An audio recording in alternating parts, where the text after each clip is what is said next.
This is the Lancelot sword, Supreme Cutter. This is the longest of the 3 models that he has given us for prizes at Combatcon this year. It is an absolutely stunning sword. Quick look at the hilt. The hilt is kind of like a Count Dooku sweep on the back, which while holding helps direct the sword a little bit differently, where the sword actually sits above the hand and pointed directly at an opponent. Because of that, you can really kind of track the edge alignment a lot better. If you look along the entire breadth of the sword, that right there matches up probably right about here. So it feels very much like holding a straight sword with all the cutting potential of a curved blade without you losing power or reach as it curves back. It has a very subtle curve, going first in the bow right here, and then coming up out towards the top, and is an incredibly fine cutter. This sword is one of Lancelot's proprietary edge sharpening methods, which nobody but him knows how to do, and I can promise it is an amazingly sharp sword. It's probably the sharpest sword I've ever touched. Here's just a piece of paper to demonstrate. Lancelot sharp. Whoop. Just like that, literally just the weight of the sword.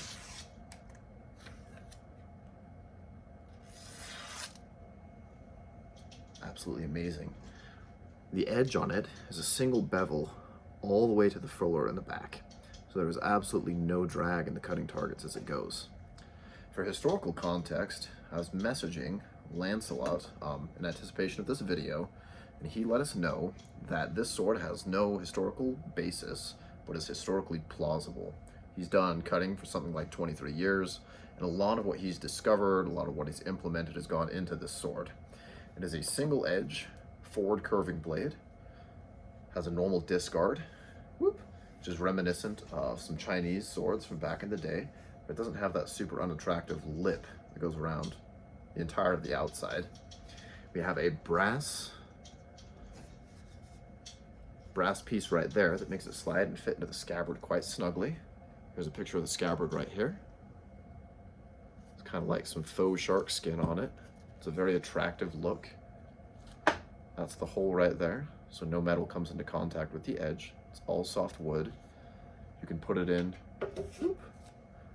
right here at the back, and without touching the edge, you can sheath the entirety of the sword. And that brass piece locks it in there. Perfectly good. I'd say the fit and finish on this is absolutely perfect. Here's the edge, just like that. There's the pommel cap right there. The sword is peened. It's not screwed together. You can kind of see the peen right there just a little bit. That nice, beautiful mirror polish. Whoop. Every sword he sends out also comes with a super attractive silk-lined golden box. The cutout is the exact shape of the sword. So not only is it a beautiful display piece, but it'll hold and last forever. This one's come from China to California, hanging out with SoCal, shipping all the way to me. And the box has stayed in very good condition. Whoop.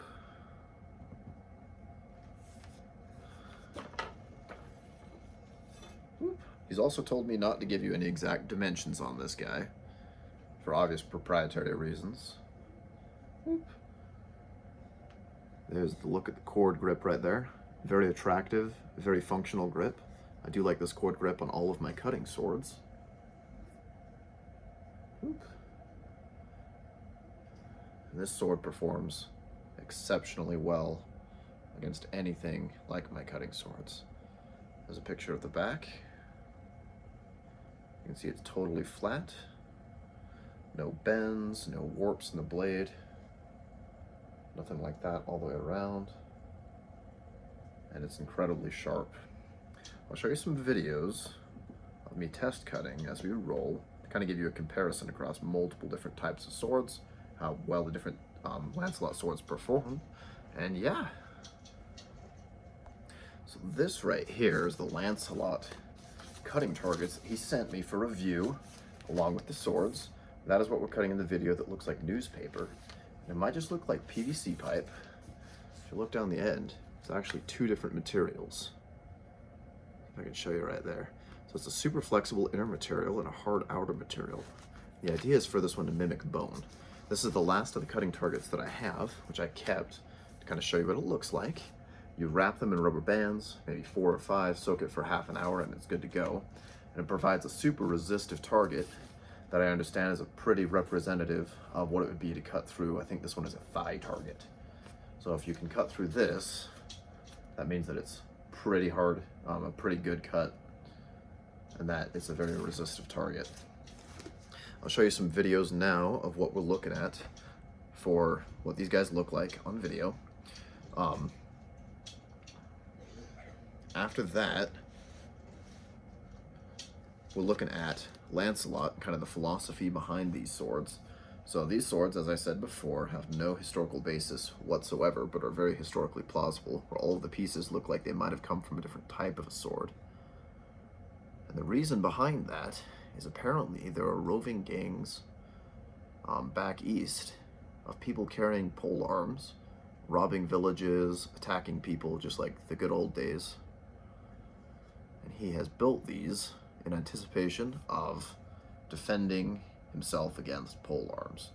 So here is a photo that was taken from a Chinese news source of a bunch of gangs that were going around kind of beating up on people with what looks like ancient Chinese pole arms.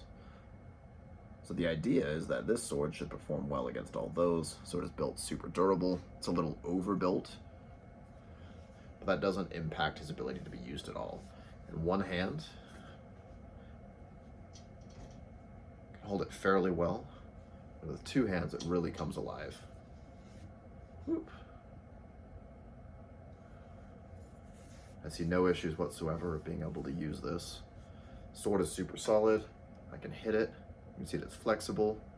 If I take a little bit of a bend, whoop, it comes back to true. So it is some measure of spring steel, but it is super stiff. Maybe just a little bit. So the sword, if it does become bent, you could probably straighten it out fairly easily. I believe it's a through steel, meaning it's all the same steel going all the way through. But other than that, the sword's kind of an unknown. Super sharp, super good at cutting, kind of mysterious. They are very rare. Hopefully Lancelot can get some more into the States soon. But honestly, it's probably, if not the best, in the top 3 best cutting swords that I've ever used. This one being the tallest one. Whoop. If I put it gently on this cork piece I have on the ground, comes about up to here. So if you pay attention to Ringek, an old European source, this sword is perfectly sized for my body, longsword wise. So he has 2 other sizes. You have the classic, this one's the ultra, you have the classic and the compact. The compact is kind of more katana sized, which is about here, and then the classic, I just cut myself, that's all right. Classic is maybe a couple of inches shorter. So kind of play around with the sizing. I found this one a little bit harder to do dynamic cuts with, but it just kind of breezes through these crazy cutting targets like they're not even there. But yeah, amazing sword. These are going to be the prizes, or some of the prizes that we're going to be using for Combatcon. And if you're interested in more knowing about these swords, I encourage you to contact Lancelot on Facebook. He'll send you all the videos. He'll give you a bunch of pointers on how to take care of them. And he's also doing kind of like a miniature sponsorship program where if you buy one of his swords, he'll send you a box full of these targets to use, and you just post a video about them, and he'll send you information on that, but he'll send you a whole big box of these for free. I think I got 16 of these targets. But yeah, as the Lancelot Supreme Cutter Classic, one of the best cutting swords, if not the best cutting sword in the world.